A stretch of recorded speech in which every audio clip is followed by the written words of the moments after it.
네, 오늘은 성탄절 준비 이렇게 하세요 라는 제목으로 하나님 말씀 전하도록 하겠습니다. 성탄절을 준비하는 주간입니다. 성탄절을 준비하는 세상의 모습은 크리스마스 트리를 장식하고 성탄 선물도 준비합니다. 좋은 식당을 예약하거나 맛있는 음식을 준비하고 친구들과 함께 즐거운 시간을 보낼 계획들을 하죠. 한 해의 마지막을 보내는 시간이니까 특별한 마음으로 좋은 시간들을 준비하는 것입니다. 성탄절을 준비하는 세상의 일반적인 모습들입니다. 그런데 사실 성탄절을 준비한다라고 하는 것은 예수님을 맞이할 준비를 하는 것을 의미합니다. 성탄절은 예수님께서 이 세상에 오신, 우리에게 오신 날이기 때문입니다. 그래서 성탄절은 사람들의 즐거움을 위한 날이 아니고 예수님을 맞이하는 날, 주님을 위한 날이 되어야 합니다. 그러면 우리 예수 믿는 성도들은 어떻게 성탄절 준비를 하면 좋을까요? 오늘은 그 말씀을 좀 나누려고 합니다. 먼저 1절의 말씀 보겠습니다. 그때에 세례 요한이 이르러 유대 광야에서 전파하여 말하되, 여기서 그때는 예수님께서 나사렛에서 장성하신 후를 말하는 것이고 사가랴 제사장의 아들 요한이 활동을 시작하는 때를 말합니다. 요한은 어떤 활동을 시작하게 될까요?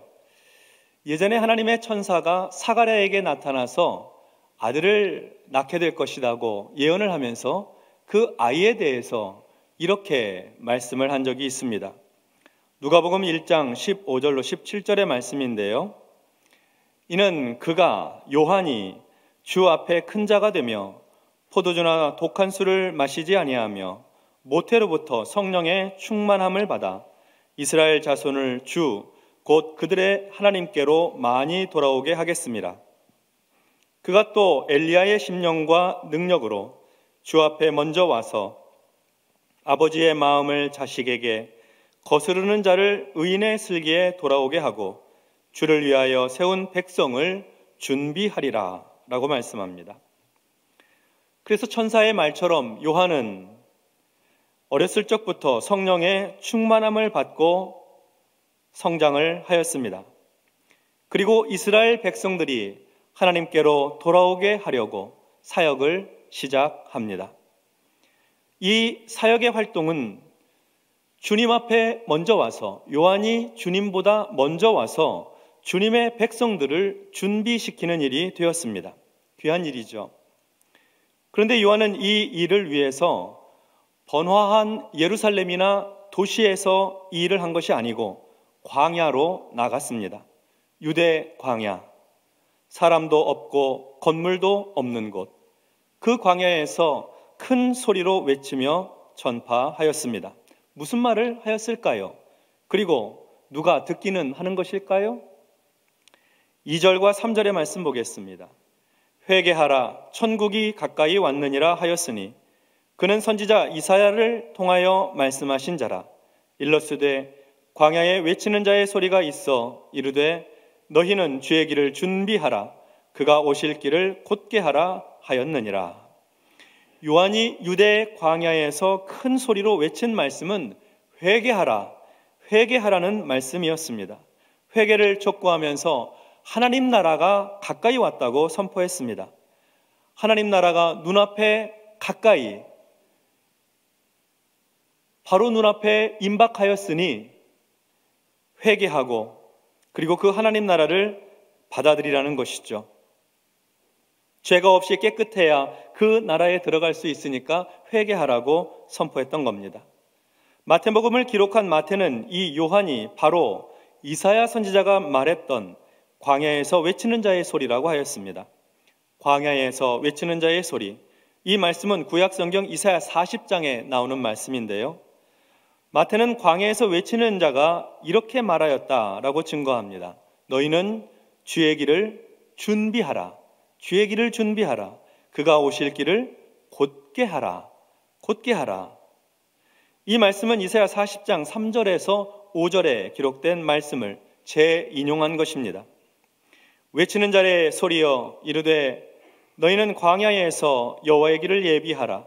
사막에서 우리 하나님의 대로를 평탄하게 하라.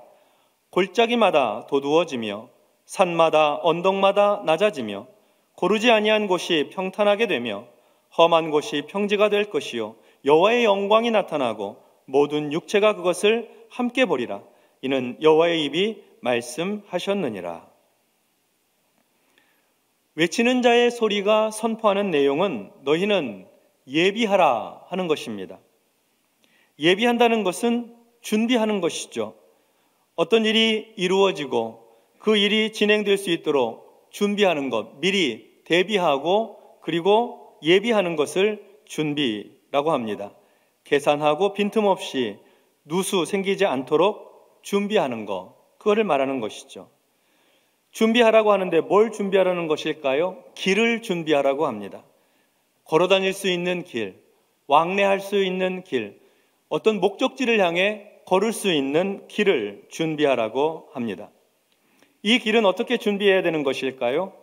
골짜기마다 도두어지며 산마다 언덕마다 낮아지며 고르지 아니한 곳이 평탄하게 되며 험한 곳이 평지가 될 것이요. 길을 준비하고 예비하는 방법은 골짜기는 도두어지고 산은 낮아지는 길입니다. 평탄하게 하라는 거죠. 골짜기는 깊은 데잖아요. 무엇인가 비어있고 그리고 걷다가 빠질 수 있는 곳, 넘어질 수 있는 곳이잖아요. 여기는 메워야죠. 그래서 평평하게 해야죠. 어두운 길 걷다가 좀 높은 턱을 만나면 넘어지기 쉽습니다. 높은 곳은 깎아야 됩니다. 그래서 평지가 되도록, 평탄하게 되도록, 그래야지 잘 걸을 수 있으니까요. 우리 인생에 골짜기를 만날 때가 있지 않습니까? 고통스럽고 애통한 일들을 경험할 때가 있고 마음이 낙심이 되고 절망스러운 일을 경험할 때도 있습니다. 인생의 골짜기입니다. 어두운 시간이죠. 이 인생의 골짜기들을 메워서 돋아서 그래서 길을 준비하라는 것입니다. 골짜기를 어떻게 메울 수 있을까요? 이 골짜기는 사람의 능력과 힘으로 메울 수 있는 골짜기가 아닙니다.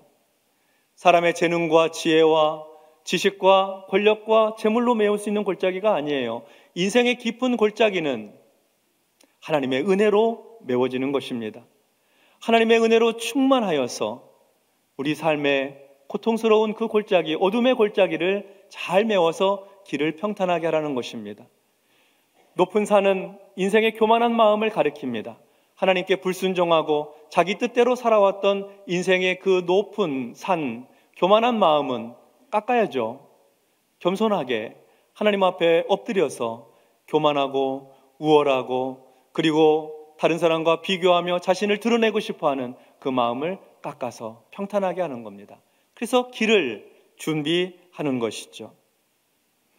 외치는 자의 소리여 이르되 너희는 광야에서 여호와의 길을 예비하라. 예비해야 될 길, 골짜기를 메꾸고 산을 깎아서 예비해야 될 길은 여호와의 길, 곧 주님의 길입니다. 사람의 길이 아닙니다. 사람 다니라고 길을 잘 준비해 놓으라는 것이 아니고 주님의 길을 준비하라는 것입니다.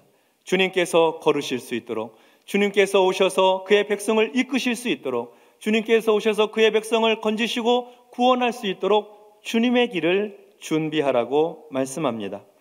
그리고 이 주님의 길은 광야에서 준비해야 합니다. 사막에서 준비해야 해요. 놀랍게도 주님의 길을 주님 계신다고 하는 성전에서 준비하라고 하지 않았습니다. 주님의 길을 사람들 많이 모이고 그리고 화려한 도시에서 예루살렘에서 준비하라고 하지 않으셨습니다. 광야에서, 사막에서 준비하라고 하십니다. 광야는 어떤 곳입니까? 거친 곳이 아닙니까? 황량한 곳입니다. 전갈과 독사가 있는 곳이고 물과 음식이 없는 곳입니다. 농사 지을 수 없어서 그곳에는 사람이 살지 않습니다. 사람이 살지 않으니 사람 다니는 길도 없죠. 생명 살 수 있는 환경이 아닙니다. 광야는 고독한 곳, 쓸쓸한 곳입니다. 그 광야에다가 주님이 걸으실 수 있는 길을 준비하라는 겁니다. 우리는 때로 우리의 인생이 광야와 같다고 생각할 때가 있습니다.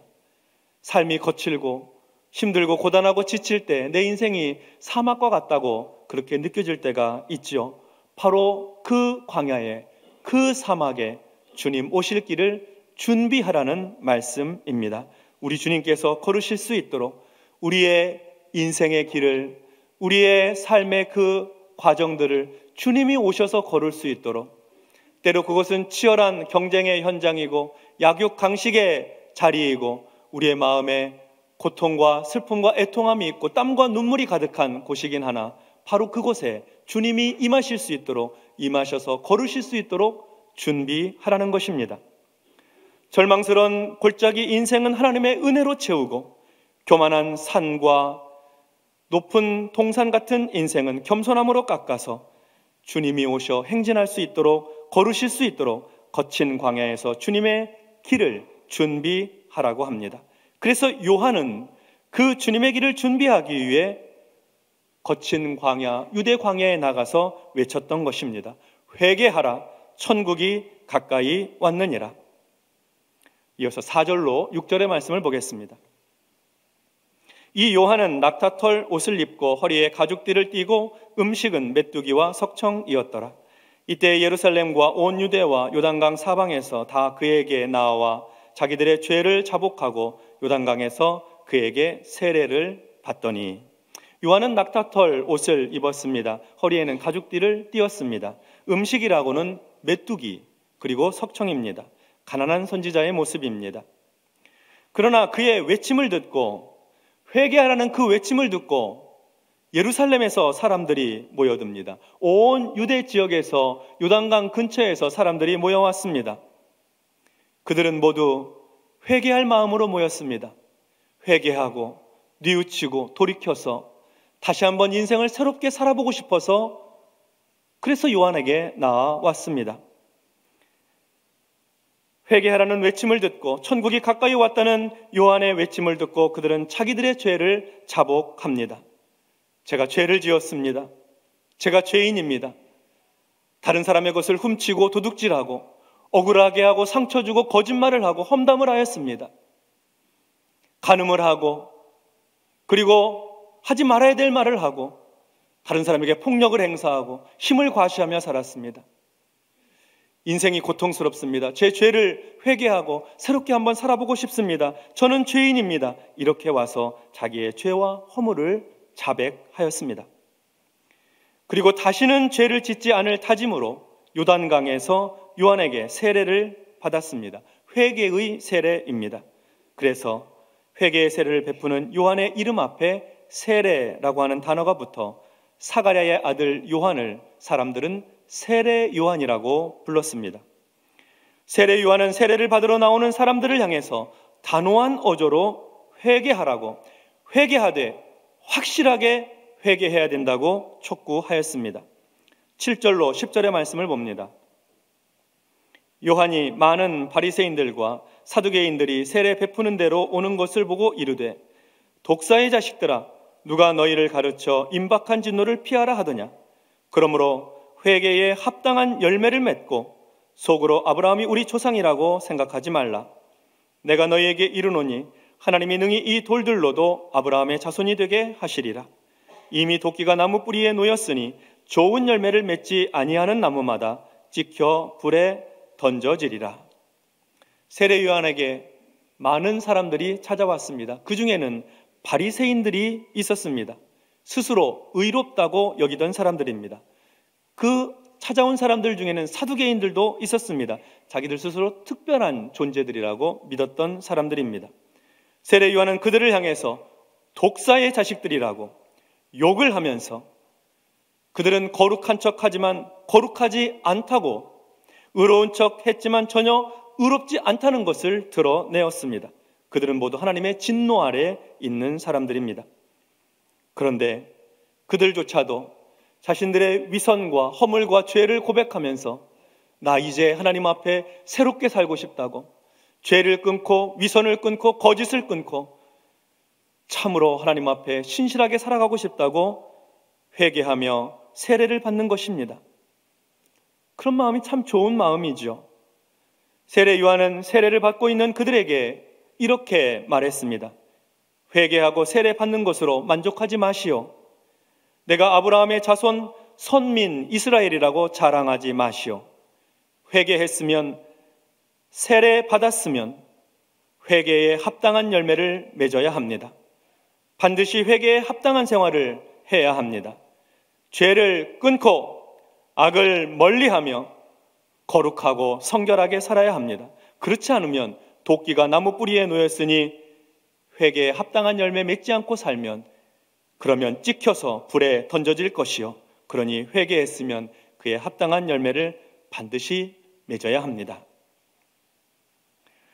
사가랴 제사장의 아들 세례 요한은 이렇게 광야에서 회개하라, 천국이 가까이 왔다고 외침으로 주님이 오실 길을 준비하였습니다. 회개하며 새롭게 살기 원하는 사람들에게 세례를 베풀면서 회개에 합당한 열매, 곧 죄악을 멀리하고 전혀 새로운 삶을 살아야 한다고 가르쳤습니다. 정의롭게 살아야 하고 사랑하며 살아야 한다고 일러 주었습니다. 오늘 본문과 같은 내용을 다루고 있는 누가복음 3장에 보면 회개에 합당한 열매를 이렇게 설명합니다. 누가복음 3장 10절로 14절의 말씀입니다. 무리가 물어 이르되 그러면 우리가 무엇을 하리이까? 대답하여 이르되 옷 2벌 있는 자는 옷 없는 자에게 나눠줄 것이요, 먹을 것이 있는 자도 그렇게 할 것이니라 하고, 세리들도 세례를 받고자 하여 와서 이르되 선생이여 우리는 무엇을 하리이까 하매 이르되 부과된 것 외에는 거두지 말라 하고, 군인들도 물어 이르되 우리는 무엇을 하리이까 하매 이르되 사람에게서 강탈하지 말며 거짓으로 고발하지 말고 받는 급료를 족한 줄로 알라 하니라. 주님 맞이하는 준비, 회개하고 회개에 합당한 생활을 하는 것인데 그 생활 어떤 생활일까요? 예수님께서 세례 요한의 입술을 통해서 하나님께서는 무리들에게는 가진 것을 나누라고 하셨습니다. 옷이 2벌 있으면 옷 없는 자에게 1벌 주라는 겁니다. 먹을 음식이 집에 있거든 먹을 음식 없는 이웃에게 찾아가서 내 가진 음식을 나누어 주라는 겁니다.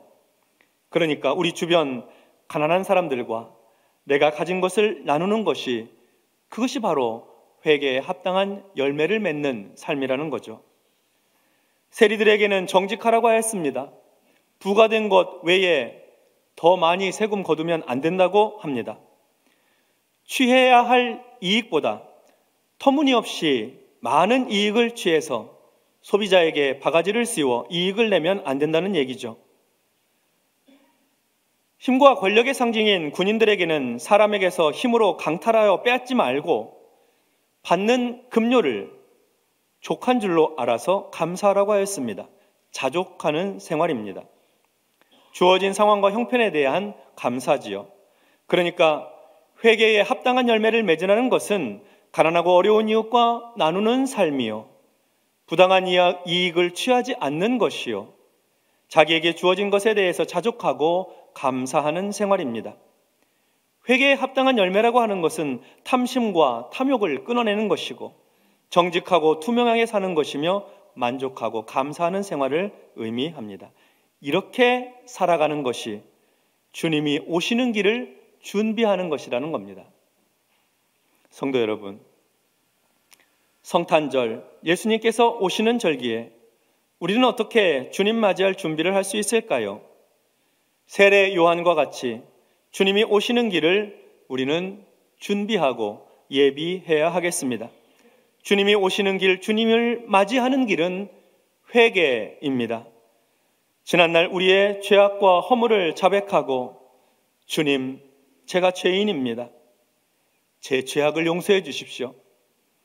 예수 믿는 성도이고 직분자이고 목사인데 하나님 말씀대로, 하나님 뜻대로 순종하여 살지 못했습니다. 마음에는 온갖 탐욕과 욕심이 가득하고 교만하여 범죄하여 살아왔습니다.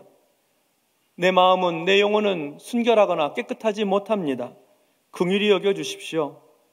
새롭게 새 마음으로 주님을 모시고 새해를 맞이하고 싶습니다. 탄식하며 눈물로 회개해야 합니다. 이전처럼 살아서는 안 되겠다고 결단하는 회개입니다. 새롭게 살고 싶다는 회개이지요. 회개가 주님을 맞이하는 준비를 하는 것입니다. 성탄절 준비를 가장 잘하는 길은 회개하는 것입니다. 깨끗하고 정결한 준비입니다. 하나의 묵은 죄의 찌꺼기를 그리스도의 보혈로 깨끗하게 씻어내는 것입니다. 디모데후서 2장 20절과 21절에 보면 이렇게 기록되어 있습니다. 큰 집에는 금그릇과 은그릇뿐 아니라 나무그릇과 질그릇도 있어 귀하게 쓰는 것도 있고 천하게 쓰는 것도 있나니 그러므로 누구든지 이런 것에서 자기를 깨끗하게 하면 귀히 쓰는 그릇이 되어 거룩하고 주인의 쓰심에 합당하며 모든 선한 일에 준비함이 되리라. 모든 선한 일에 준비하기 위해서 자기를 깨끗하게 하라는 것입니다.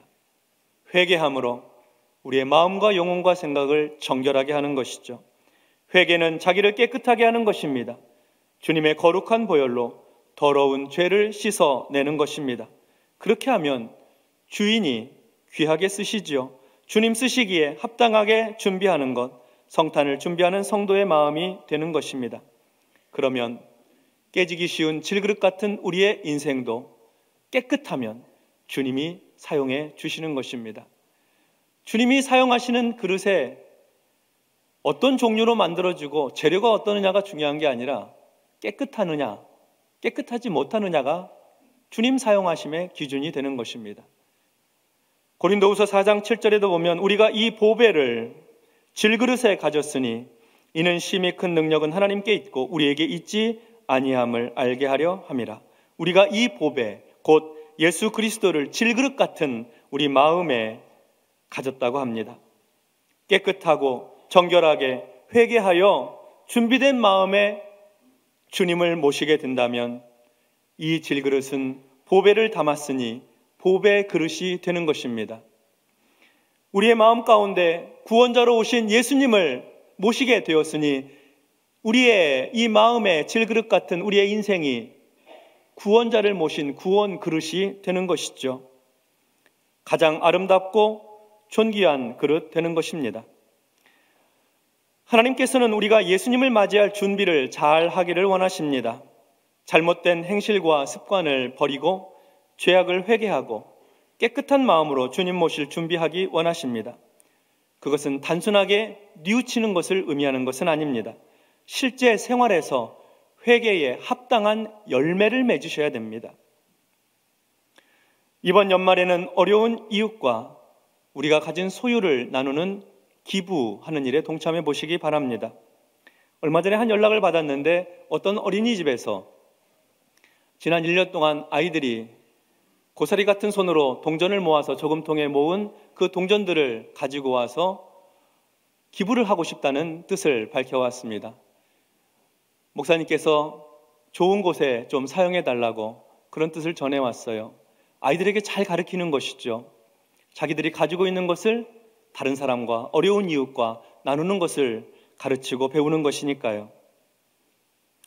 우리는 뿐만 아니라 정직하게 우리 삶에서 정직하게 되돌려 놓아야 할 것들을 되돌려 놓아야 하겠습니다. 세금 문제, 납부해야 될 것이 있으면 납부하셔야 됩니다. 정직하게 납부하셔야 됩니다. 헌금 생활, 하나님 앞에 드려야 될 예물, 소득의 11조, 감사와 선교를 위해서, 구제를 위해서 여러 목적과 기도를 담아서 하나님 앞에 드려야 될 예물을 드리셔야 됩니다.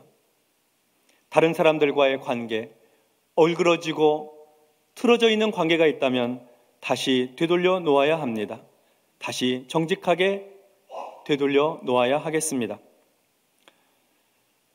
그리고 우리 삶에 자족하는 마음 가지고 주님 맞이할 준비를 하기 위해서 고마운 분들에게 감사의 고백을 하며 성탄을 준비하면 좋겠습니다. 우리 주변 가까운 관공서에서 수고하시는 그런 분들이 계시죠. 한 해 동안도 우리의 생활과 삶에 도움되도록 일해주신 분들에게 작은 카드와 함께 선물을 드릴 수 있다면 좋을 것입니다. 아이들을 맡아서 가르치고 계신 학교의 선생님들, 그리고 교회 학교 교사들께 성탄 카드를 준비하셔서 아이들과 함께 선물을 준비하여 전달해 드리면 어떨까요? 1년 동안 목장 식구들을 위해서 돌보고 헌신한 목자들에게 감사를 표현하는 것도 성탄절 준비하는 일에 좋은 방법이 될 것입니다. 그리고 무엇보다도 지난 한 해 동안 질길 것 같은 우리를 지키시고 돌보시고 보호해 주신 우리 하나님께 특별한 감사를 드리시기 바랍니다. 하나님께서 오늘 우리에게 성탄절을 준비하도록 회개케 하시고 회개에 합당한 열매를 맺도록 초대를 하십니다. 그렇게 하여 주님의 오심을 준비하고 주님을 맞이함으로 말미암아 내 삶은 비록 지치고 고단하고 피곤하나 깨지기 쉬운 질그릇 같은 인생이나 보배로우신 주님을 맞이함으로 말미암아 영광스러운 인생, 복된 인생, 값지고 빛나는 생애, 보배로운 삶으로 살아가도록 하나님께서 복 주시려고 하는 것입니다. 이 한 주간 그런 은혜와 복이 여러분 삶에 가득하시기를 주님의 이름으로 축원합니다. 기도하겠습니다. 하나님 아버지 감사드립니다. 주님 오신 성탄의 계절을 우리는 한 해를 되돌아보며 우리의 허물과 죄, 반복되는 습관적인 죄, 죄성으로 말미암아 남아있는 죄의 찌꺼기들을 하나님 앞에 회개하고 해소하고 주의 보혈로 정결함을 받고 깨끗한 마음으로 주님을 우리의 심령에 모시기를 소원합니다. 하나님, 회개의 영을 불어넣어 주시어서 이만하면 되었다고 나는 잘 살아오고 있노라고 하는 그 교만함을 버리게 하시고 회개의 영을 불어넣어 주시어서 자기 스스로에 대해서 낙심하고 자책하고 그리고 절망 가운데 스스로를 밀어넣는 것에서 하나님의 은혜로 채움받아 주님 오시는 길을 준비하는 영성으로 충만하게 하여 주시옵소서. 그래서 보배로운 인생, 영광스럽고 빛나는 인생, 주님 맞이하여 주님과 함께 구원의 기쁨을 맛보는 삶이 되도록 도와 주시옵소서. 예수님 이름으로 기도하옵나이다. 아멘.